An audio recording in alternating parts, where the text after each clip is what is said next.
All right, hey everybody. It's 7, let's start up. This is a workshop meeting, which means council's prepping for what it has to do. It is of course public, but there isn't any public comments. So there's about 5 items. Let's see who's here first. I see 5 of us. I see Molly, Jeff, Amber, Pam, and Lee. I know that Dan is north hunting eclipses. And we also got a message that Paloma couldn't attend tonight. City administrator's here. Is there anyone online? I think there's a couple of folks online. From Keenan Bean, it's Nick Ward-Willis, City Attorney. Good evening. Hey, Nick. Hi. And from KARC, Natalie Quinn, City Planner. Hey, Natalie. Hey. Okay, so why don't we start up? The first one is parking. And I was psyched, Natalie, to see, you know, I did some sort of rough cut of something, sent it off to you, and it came back looking really pretty and simple. You want to take us through the parking stuff? Yeah, so, you know, what we did based on our conversation at the last meeting is we tried to consolidate the parking requirement table to match what was being already used by the city in some of the newer districts, right? The CMS district, the Linkage district, the Waterfront district already had kind of reduced parking use groups, we'll say, to have shorter, kind of more concise tables. So we took that and we mixed that with what we had been talking about at the last meeting, where we kind of have 2 areas within the city that we're working with, right? There's what I'm just referring to as the core areas that we are keeping proposed maximums only. And then there is the columns on the right, which is for kind of the more outer districts that aren't as well connected to kind of walkable areas and the train station. And for those areas, we are doing reduced minimums as well as maximums. So that's the table you have in front of you there. Rather than 2.5 pages of table, what we now have is, you know, 6 kind of rows of different uses, and those fall within residential, lodging, office and non-retail commercial, retail, commercial and personal services, industrial, and then other, which is, you know, I think if something new comes up that doesn't fit within one of those use groups, that row there just kicks that back to the planning board. Again, as was already previously done in the other kind of parking tables throughout the code. So what this is going to allow us to do now is all the parking regulations for all zoning districts can be in one table rather than spread out through throughout the code in different zoning districts, as well as the parking section of the code. And then the second page that I'm happy to kind of go through in more detail if the council would like, but it's just notes on methodology in terms of how different minimums or maximums are chosen. The one piece I did want to just touch on proactively to talk about is there was a question from the council last 2 weeks ago at the last workshop where we were discussing where the transitional district would fall. Where was the best place for that? So I looked into that, and I also talked with the city's transportation consultant, Creighton Manning, and we were looking at the transitional district, the uses that are permitted there, and kind of where they fall within the city and proximate to what zoning districts and what amenities, and ultimately decided to put the transitional district within those core zones. And that was for 2 reasons. I think the main is that those areas are still kind of close to these walkable areas. They're, you know, largely surrounding the CMS district. They're near to the municipal parking facilities. So for that reason, they kind of already fell within that categorization that we had been talking about for core districts, but also that we felt that the transitional aspect of those districts is really already regulated by uses that are permitted within that district, right? In that it focuses more on residential and very limited kind of commercial, smaller commercial uses. And that is what provides it to be this transition between the CMS district and kind of lower density residential districts on either side of that. So that's my overview. Happy to answer any questions or take questions. And Nick, I don't know if you had anything you wanted to jump in on parking. No, I would just add that this approach is simplified and I think makes the council's discussion more focused on the table as well as on the text amendment that Natalie has included. And you'll note in the agenda packet, we've limited just to those two documents, which I think are relevant documents now. The council adjourned its public hearing to next Monday. And as Natalie mentioned, she will be reviewing this local law and the table with the planning board at its meeting tomorrow night. So I think this is, assuming the council is in favor and authorizes this to proceed, I think you have a good workable product here that will allow the process and discussion to move forward. Our office is still looking into the issue that had been discussed about the fee in lieu of and how that would work, and we will be reporting back to the council at a later date on that. Okay. I'll start up with a couple of questions. So this looks great. Thank you. I appreciate you trying to figure out how to summarize. I see the former list of categories are on the next page and how they map to the simpler categories. I totally get residential, which is one family, two family, multifamily, artist, live, work, and senior housing. I get lodging. The one I'm not so sure about is the office and non-retail commercial, and then the retail, commercial, and personal services are close enough where I kind of wonder, you know, maybe they should be one category. And I just thought I wanted to ask you about why so close, you know, a set of requirements and yet two different categories. Yeah, again, I think that was really following the model. I kind of wanted to keep it somewhat familiar for the planning board and for the council in terms of a shortening down of subgroups that they had already seen in other sections of the code. So that's kind of how it was broken up. But I think we have, I mean, there's a number of municipalities that I've seen that have kind of rolled commercial and office into and you know, retail into one. I think Kingston did that, where it's just commercial, and they had a requirement for that, and the requirements can be very similar. So I think that's definitely something, and when you look what we have suggested in the table, again, quite similar. So I think that's definitely something worth considering if that's something the council was interested in. I think it's very supportable. Okay. That's all I got so far. Other questions? I know you're all seeing this for the first time. But at least I can understand it now, right? I was amazed by, once we brought them all into one place, about how many different categories there were and how many different ways to calculate. And I was just like, come on. It really does illuminate the, I know I keep using this word and I promise I'll stop after this though, but like the pseudoscience of trying to create parking requirements. Once I got in there and started looking through them all, and, you know, some based on people, some based on square footage, some were based on 500 square feet, some were based on 1,000 square feet. You know, I get it. People were trying to put a science to it, absolutely, in creating them, but it kind of did leave us with a bunch of, you know, and some of them, even if you streamline them and made them the same thing, like per 1,000 square feet or per 500, they actually end up being the same exact thing anyways. They were just said differently in the code. So I think it was a illuminating exercise that I think really did lead to a much simpler table that still captures essentially what was in the code. Yeah, I appreciate the work that you put into that, Natalie, and bringing that all together, as they are, as you laid out in the beginning, there are in multiple places.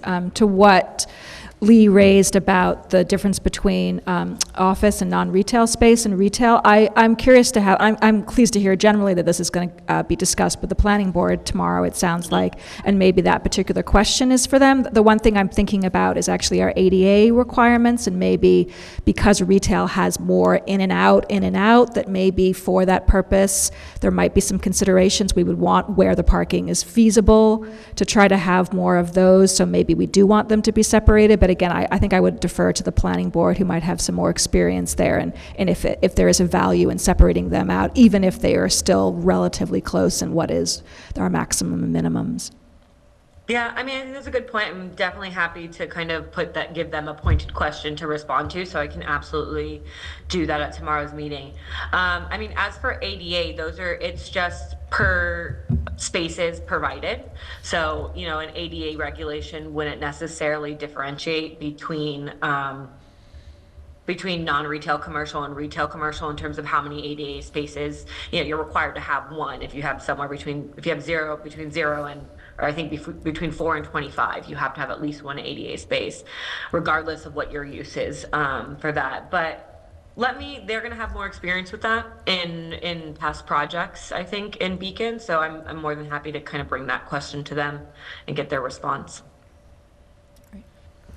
I have some questions about the text of the law, which I finally took a chance after we'd gone through this more detailed process to go back and take a look at. It's been a couple months, but before we get into that, see if anyone else has a question about the table and the memo or comment. I had a question on the table just with the industrial, that in the CMSL, the WD&T is just dashes.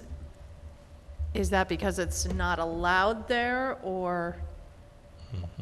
Yeah, the industrial uses that would fall within that like category are not permitted in those zoning districts. Now, would a museum be allowed in those zoning districts? Because that's in industrial.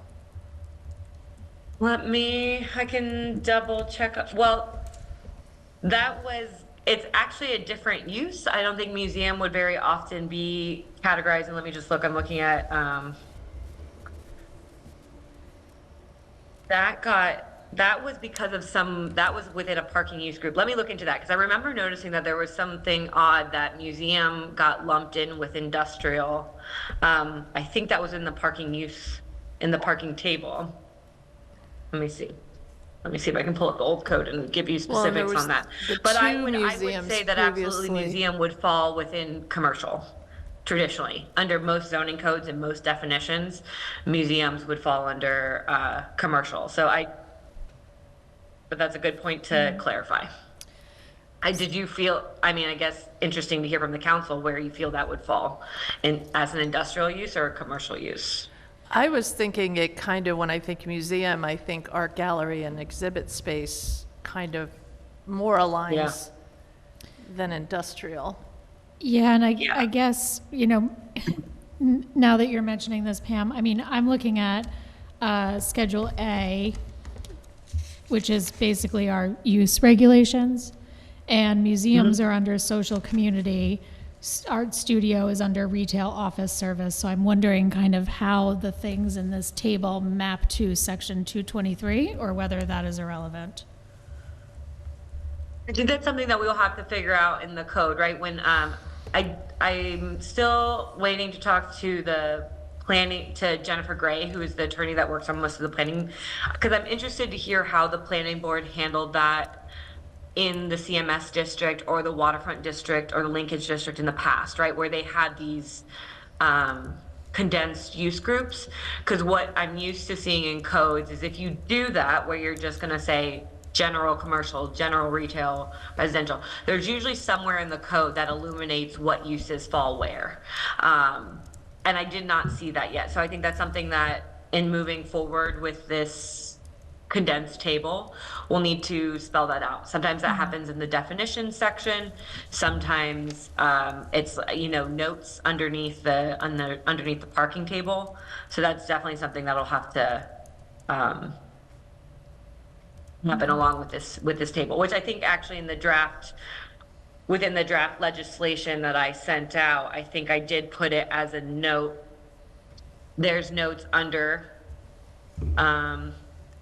there's a note under the table where I said individual uses included within each building use category can be found, and I left that with X's there because I wasn't quite sure where we wanted to put that yet. So yeah, just because I've spent a lot of time with this Schedule A, that's like our,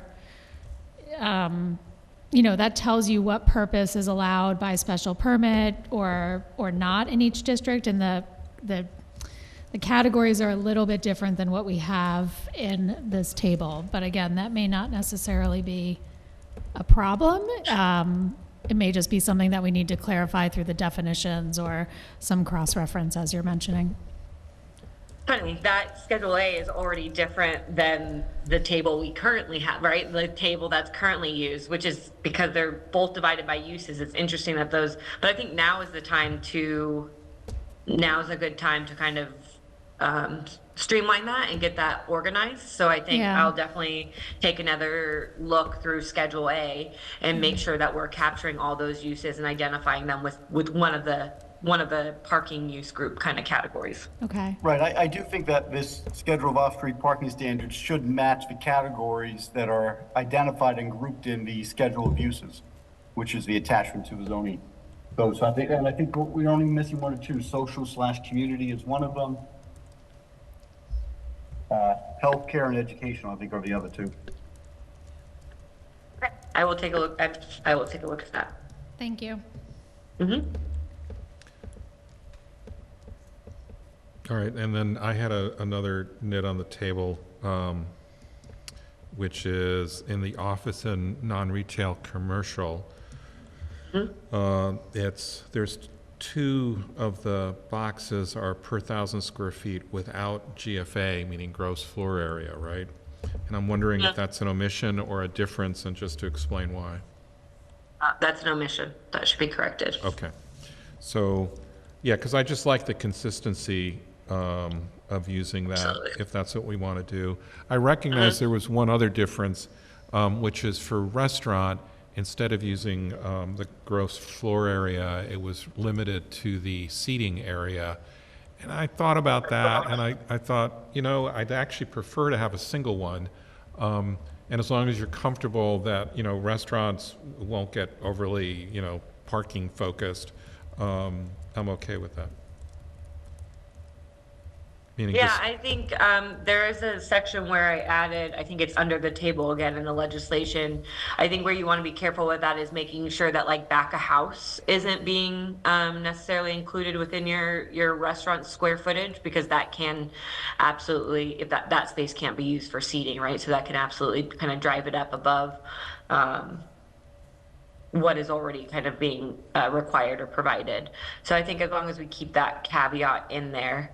The one thought I had there was whether we might say, the planning board, in its discretion, could choose to use the square footage of seating area in a use that is focused on, restaurant or other things like that. I'd be okay with that. I'm just wondering, what you think and whether that's, overthinking it. Yeah, I could do a few examples, because I from my memory of like working on development projects, often you do try like the seat, if you go by seat for parking requirements, you generally end up with a higher parking requirement. Yeah. Is my memory of that. So I think going by square footage is usually something that feels more appropriate for actually how tables and space within a restaurant will often be used. So let me give that a little bit more thought and make sure that we're going the right direction on that one. That's all I had. I had asked you to consider the T-zone and where the transition zone might go. I thought your answer was fine, so I appreciate that too. Great.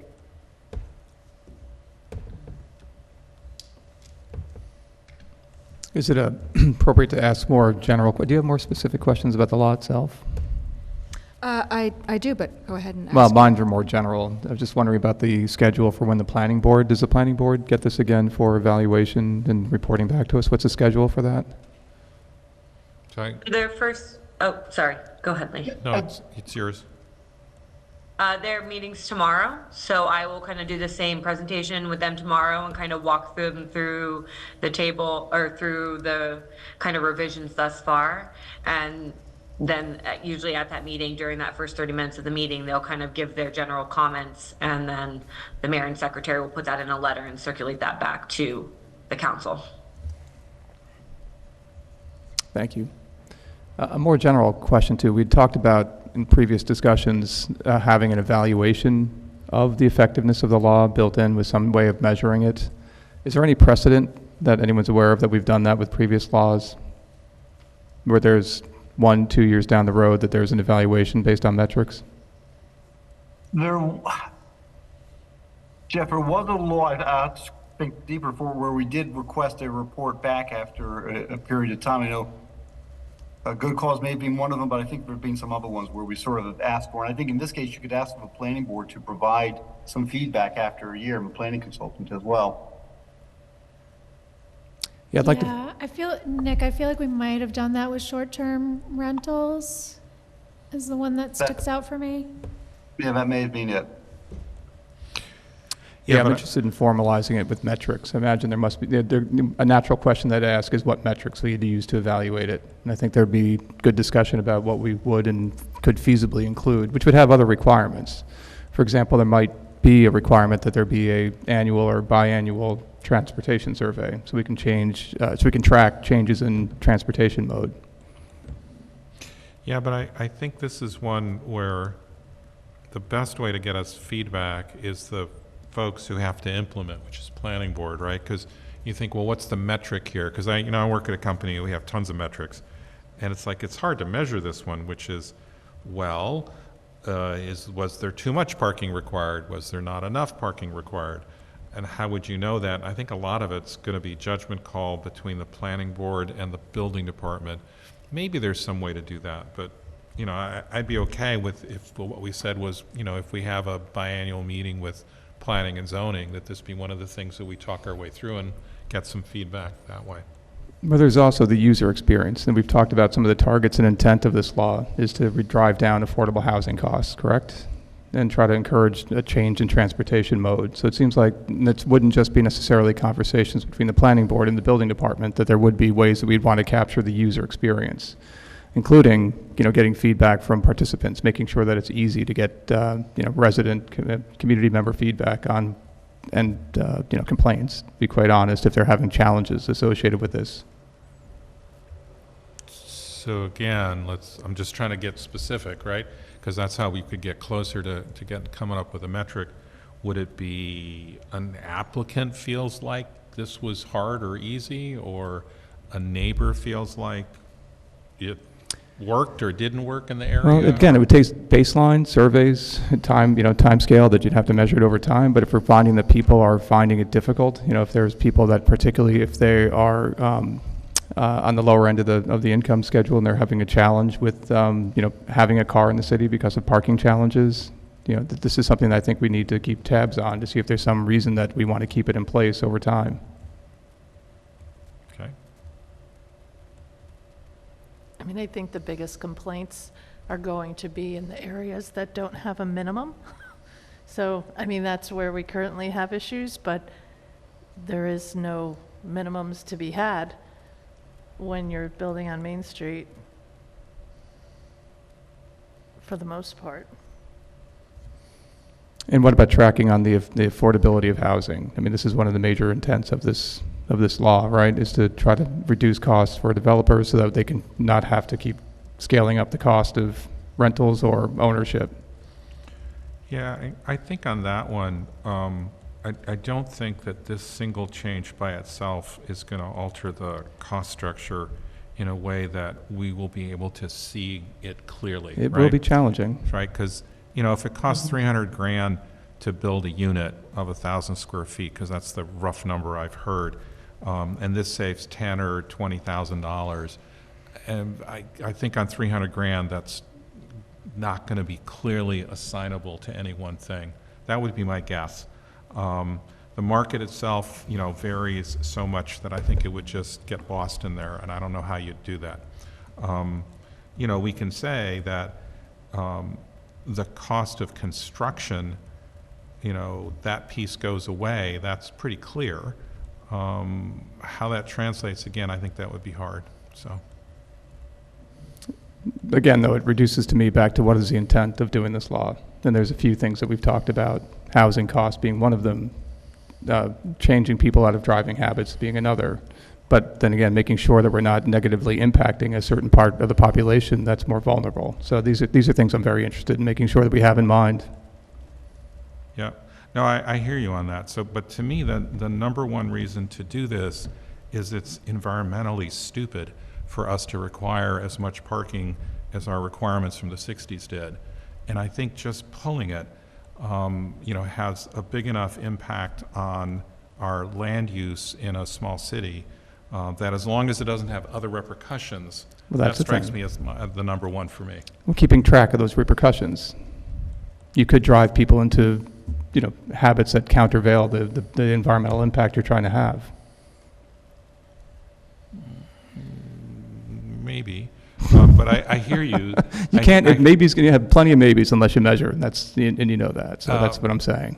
And have a requirement that we look at it, not just a soft, like, hey, let's talk about it, like, having a requirement that we do revisit this in time to make sure it's doing what we intend. Yeah, I fully am with you, actually, that we should look at this.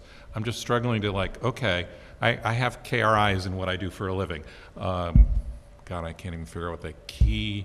Yeah, is it PIs? Yeah, thank you. What's the R? It's probably KPIs. Actually, I have KR. Oh, it's key risk indicators. I've got risk issues as well as other indicators, and it's like we have to go measure them. And all I'm saying is this one might be something where we've got to do soft stuff rather than hard stuff. It might be surveys. It might be a parking assessment. Correct, Right, correct. but we'll have to do something to get at this, which I think I'm good with. I'm just saying I can't immediately come up with clear As long as we metrics. have some requirements, yeah. think I to know do that other measurement. places have looked at how much less parking they've ended up, so they kind of compare, so they have a way to be like, oh, under our old codes, it would have required this much parking. So to Pam's point, up along Central Main Street, the difference would be zero, or most cases would be zero, because there isn't the parking to be had. But other places, it might be more, and that's a way to say, oh, we reduced our parking by this amount, and then you could look at how rents have changed over time. But to your point, Lee, that wouldn't necessarily be worth our time to dig in deeply to try to get too hard on the correlation, but at least it might be just an interesting point for us to keep our eyes on. So I know, as I say, I know other municipalities have looked at, because since they've passed laws similar to this one, their overall parking image has been reduced by 20%, 30%.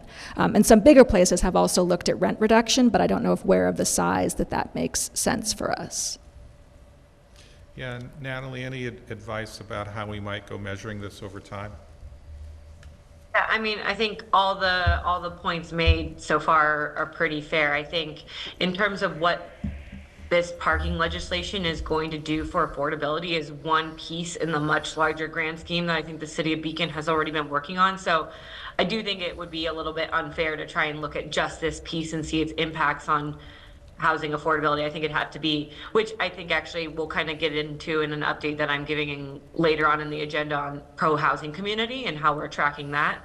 But I definitely think that there can be evaluations in terms of maybe additional units that would, I'll have to think about it, but like additional units that would be able to be provided in these projects now that they're not trying to find that space on the ground to put surface parking. I think that's like a direct correlation that I expect to kind of see from these projects, is that you may actually get more units, right? And then I like how much less parking do we end up with on each individual lot, right? Knowing that parking is consolidated in other municipal areas, that parking area equates to square feet of, often impervious surfaces that might now be open space or might now. So it's definitely something, again, I think maybe another good point for me to bring up with the planning board of like, how do we want to keep track of the impacts this has on individual projects going forward. Okay. Other questions, comments? I think we got a couple of steps, but we might have some more questions first. I had a question around easements. So I know this came up with the planning board and really appreciated it, that the idea of if you're a development that you actually need a separate lot for your parking requirements, that changing that from a long-term agreement to an easement just gives more teeth to the longevity of that arrangement. And I was curious because there are, I appreciate in the packet you kind of provided both the meat of the sections of the 223, 26, and then you kind of included other sections as well that were also impacted. There were two others around regulation that did not seem to talk about easements. They still seem to talk about long-term arrangements, and I'm just scrolling through to make sure I get you the right section. I just wanted to confirm, maybe I didn't quite follow what those sections were for, if I'm honest, the ones that were later, so maybe I'm trying to conflate two different things into one thing. I think it was around, you go all the way down to the end. Yeah, there's the 2234118 regulations. And then I think, What page are you on? yeah, Okay. the 22314 is page 19 of, well, 23 of the packet and 19 of this particular, Document. That's the piece specifically associated, that's the section specifically associated with the Central Main Street, the CMS district currently. Okay, so under, and it was under, yeah, it's section 3, it talks about the maximum, so I'm on page actually 24 of the packet. The maximum standards may be modified by the planning board at its discretion based upon, then it kind of lists some things, and it says that adequate shared parking contractually obligated for the duration of the proposed use is available within 500 feet. And so I wondered if there it should say easement rather than contractually obligated. Again, trying to make this language stronger so people don't have a legal way to get out of it in a way we don't intend. But again, I'm not clear with it. I'm not so familiar with the section that maybe this is related to something different, that an easement does not make sense in this particular section. I think it should be easement, but we'll check it and make sure, and if it shouldn't be easement, we'll explain why. Okay, great. And it was that Yeah. one, and also it was 223.41.18 and also 223.41.21. So I think those were two that you put in for similar reasons, and just to clarify if an easement should be the language there. okay, perfect.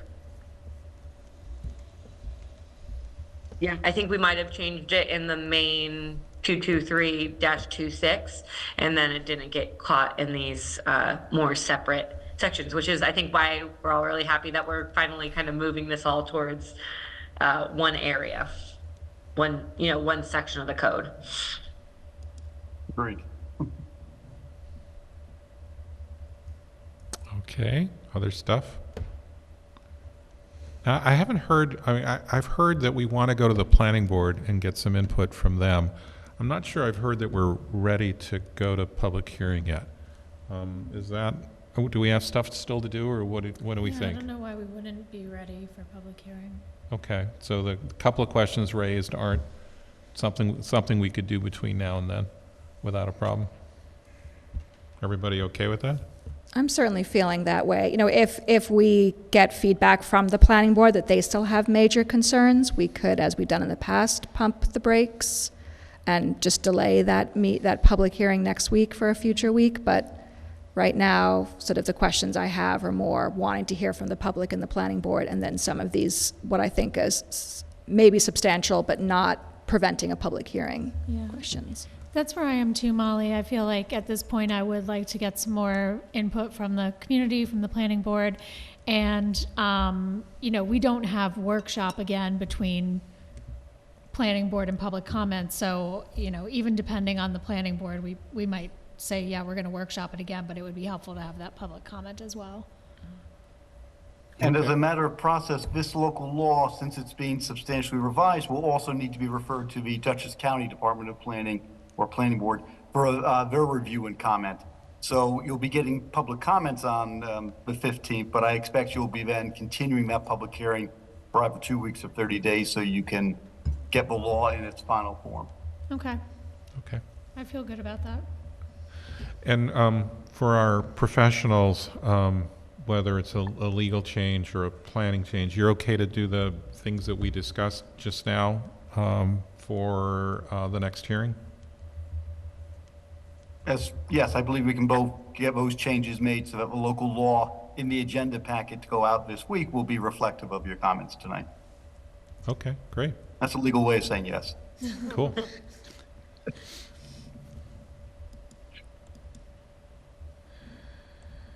And Natalie, would you make a point of also asking the planning board of how do we kind of gauge impact over time, and just see what they have to say on that too?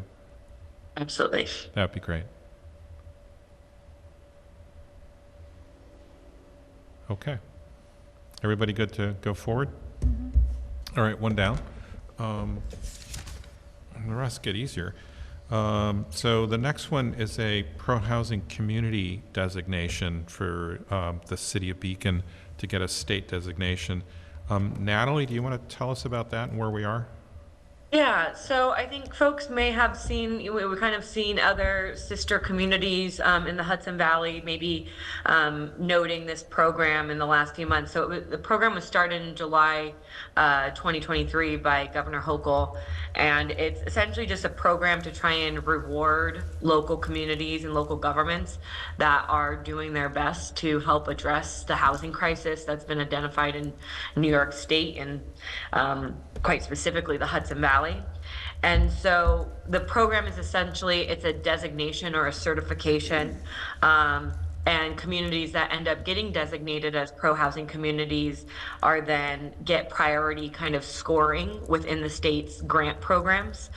So the DRI, CFA kind of processes across multiple New York State departments.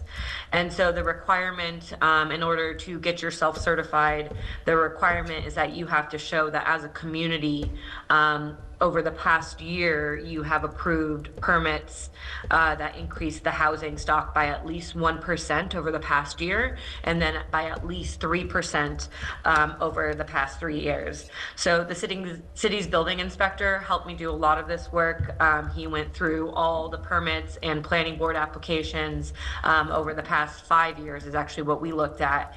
And based on the data that the building inspector and I were able to pull together, it looks like Beacon meets those requirements, and that there was a 1.71% growth in housing stock over approved permits in the past year, and then a 3.66 increase over the past 3 years. So above the threshold for both of those. So that material, along with, we did have to do an analysis as well of Beacon zoning code. So we kind of had to go district by district and indicate where was housing permitted, how dense was it permitted, what were the parking requirements associated with it, were there, what was the approval process associated with it, and we had to kind of give them that analysis that they also take into consideration. So that was all just submitted at the beginning of this month. It's, at maximum, they're saying a 90-day turnaround time before they get back to a community about whether or not they met the certification requirements.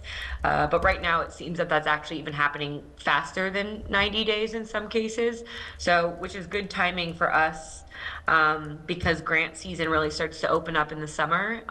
June and July is when you start to see kind of the CFAs come out, the consolidated funding application for grants.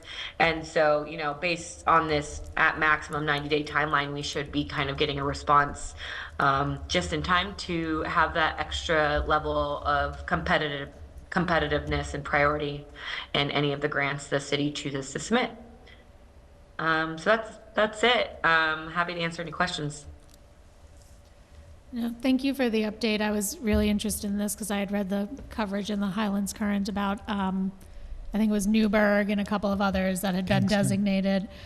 So, I think I think these are all kind of building blocks, right? Like no one thing is, as you said earlier, Lee, is going to fix the problem, but everything should kind of be considered.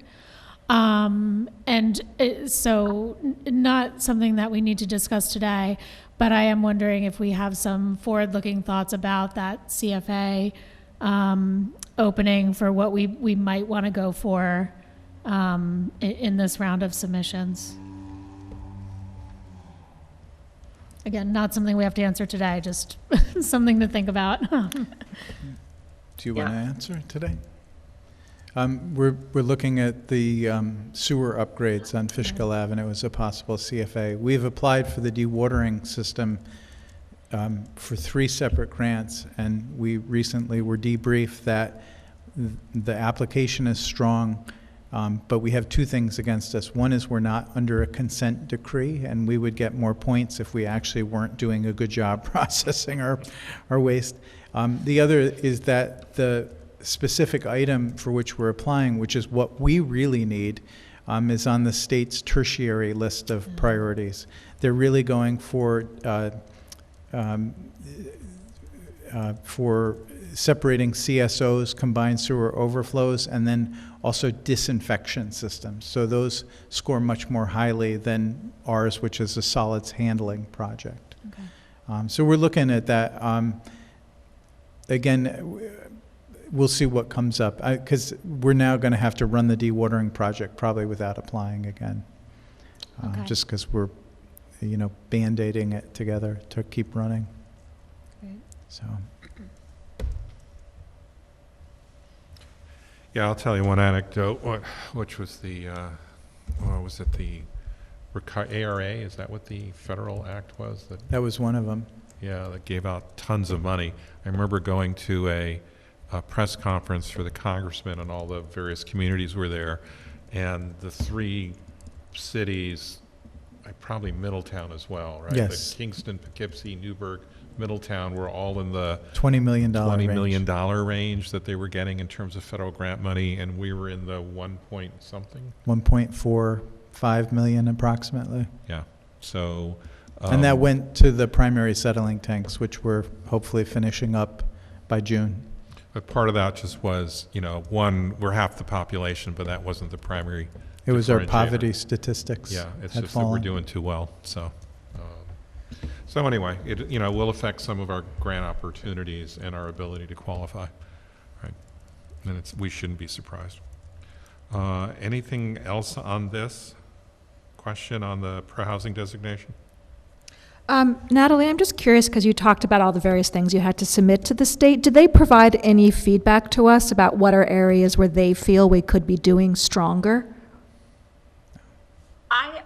That wasn't listed in any of their materials, that would be kind of an outcome. I imagine a program like this would evolve in some way if they're going to keep, I think right now they're really focused on, it's actually a really big step for the state to start to get this level of zoning data for all the various communities in one space, and Excel sheets that can be, analyzed and modified. I hope there'll be some feedback. I'll definitely ask for that in terms of our reviewer to see, but I didn't see that indicated as necessarily part of the feedback of this process. But since Beacon is actively trying to, think about what else we can be doing to be moving the housing needle forward, I will definitely ask for that feedback. Great, thank you. Yeah, I was just curious, if it's low-hanging fruit and they have it, not to go digging for it, but I thought, as you say, we're looking for things to do, that the state might have some insight that they can easily share if they're, in the process of reviewing us in detail. Absolutely.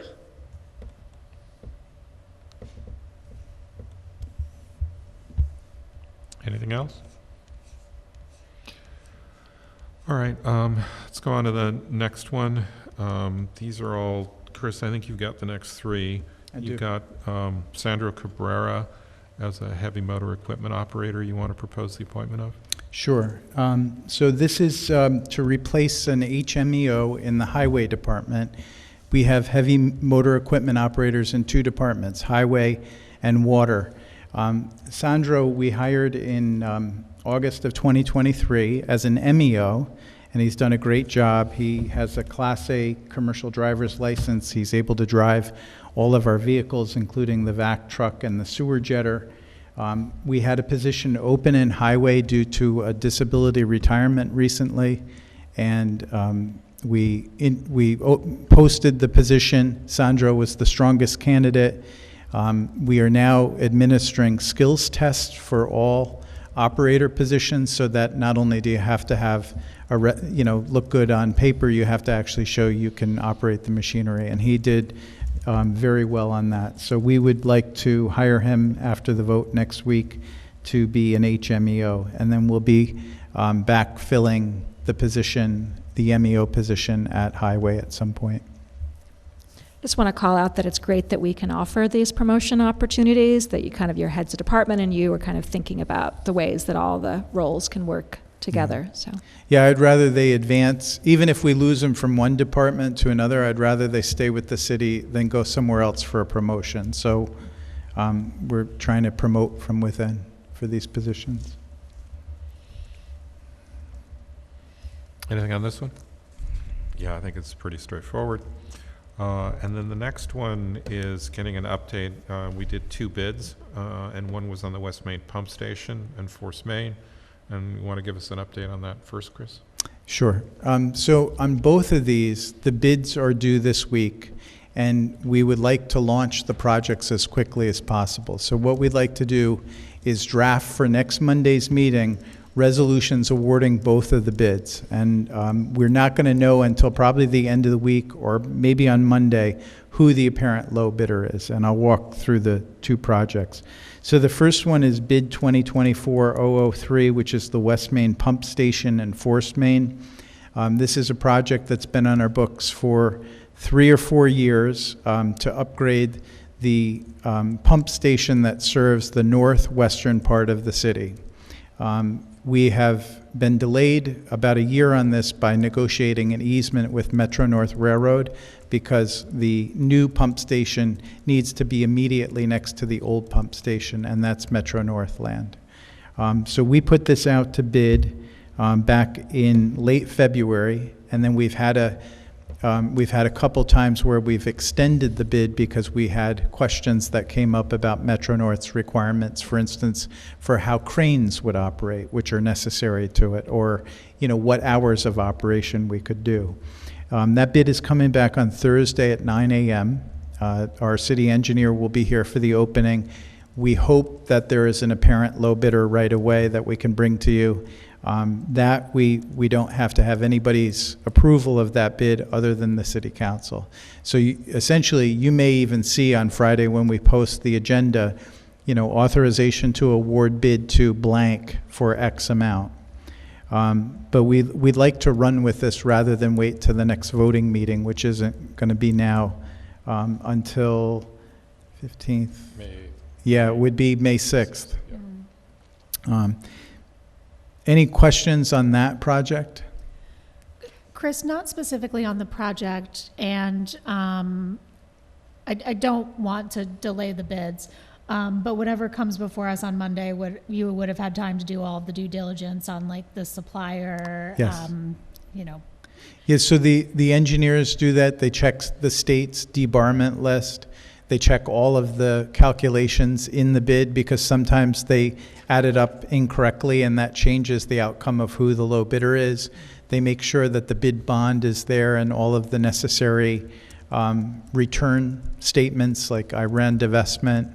And then you'll have a memo from the engineer. If we don't have an apparent low bidder and there's something that's irregular about it, we'll wait. But if it's clear, we'll go. And that's just to get a run on it because we've been trying to get this off the docket for over a year and a half. Yeah, and I remember in the past, I feel like it got a little bit harder to get things scheduled as the weather warms up. So we're in that window of. We're still in the sweet window. Yeah, we kind of have to keep it moving though, or else we might lose our chance. Yes. Yeah, that was my question, is the idea that this work would try to start this summer in the fall, or that would be based on the bidder and what their schedule This is? would start in the spring. So if you were to approve this on the 15th, I would try to be under contract and mobilized within a month. Okay. Yeah, it brings up questions for me just about if there's going to be any road changes for the pump station. Just make sure that we're kind of sharing that with the public who use the train station. Sure, and we'll know more of that once you have a kickoff meeting and they talk about the project schedule. They're responsible for flagging traffic, so they have to keep a lane open at all times. With the cranes, we had to make an agreement to do it over a weekend so that we don't disrupt the parking. So the crane work will happen in one weekend from late on Friday to very early Monday morning. And then, we're hopeful these come back and they're not well above budget. If they are, I'll need a budget modification as well. And then on the next one, the rehabilitation of Fishkill and Teller Avenues, some of you recall we put that out to bid in 2023. It came in about $6 to $7 million over budget. We rejected all bids at that time. We went back and we rescoped the project so that it changed 2 elements. One is it truncated the project instead of going all the way out Fishkill Avenue to the town of Fishkill, it stops between Blackburn and Hannah. And then the second thing is we replaced the granite curbs with concrete curbs, which we were told would save us $1 million just in that. That bid is due tomorrow at 2 o'clock. And so there is one level of oversight that we're required to go through, which is New York State Department of Transportation. They are processing the 80% federal funding for us and the 15% state funding. So 95% of this is refundable, and then we think some of our state touring route money can be used towards our 5%. So in this resolution, the award of bid will be subject to confirmation or to approval and concurrence from the New York State DOT. That way, if they change their mind, then the bid is essentially not correct. But they will review that. This one's going to take a little bit more to get off the dime because we do have that extra layer of oversight. Yeah, and same comment too about road closures once we know what the project is. Do you know yet for this one, as we face the very different difference of what the bids came in than what we expected? Do we have any insight yet about what the bids will be? We won't know that until after Yes, tomorrow. but I wouldn't publicly televise that Okay. right now because they haven't submitted their prices yet. Thank So you, we're Chris. cautiously optimistic. I'm more optimistic on the road project than the pump station project, but we'll see. I hope I'm wrong on the pump. But don't give anything away. I won't. They ask what the budget is, and we didn't. We tell them about $1 million range, so Yeah, that it's a secret. yeah, it's kind of a secret. But the bids have been coming back a little more competitively than they did last year. We're hearing from industry partners that we work with that there's less big projects coming out. There's a big throughway project, but if you didn't get that, there's the next tranche of projects. This looks pretty decent. So we're hoping some of the bigger firms that may not usually take this small a project might bite, and we'll see what we get. So, Okay. yeah. Yeah. Anything else for this evening? Mayor, you had a discussion about changing the date right. of the last meeting in April from the 29th, which I think a number of you could not make, to the 22nd. We got responses from 4 members of the council saying that would work. So I don't know if you want to do that. If you as a council want to do that, we'll take the necessary steps to notice the meeting and put on our website that we've changed that date. All right. And the issue with the 29th is that we may not have a quorum, right? You don't have a mayor or an acting mayor that Yeah, night. so we should move it, All right. Yeah, and that's our free week. That's our free Monday. assuming we have a quorum. You only heard from 4 people? That's a quorum. Okay, Yeah. So that I wouldn't do it if I hadn't heard back from a quorum. got it. Everybody okay? Yeah, well, I'm Okay. one of those 4, so Okay. I'll be So here. we'll put out a statement to the press. Jeff, we're moving the meeting. So, All right, done. so our next meeting is a regular council meeting, which will be April 15th at 7, and then the workshop would be the 4th Monday this time, which will be the 22nd, also at 7, right? Yes. Okay, great. All right, I will take a motion to adjourn. Motion to adjourn. Second. All right, all in favor? Aye. Okay, thank you. Great, good night, everyone. Thank you. Thank you, Good Nick. night, Thank Nick. you, Natalie. All right. Thanks.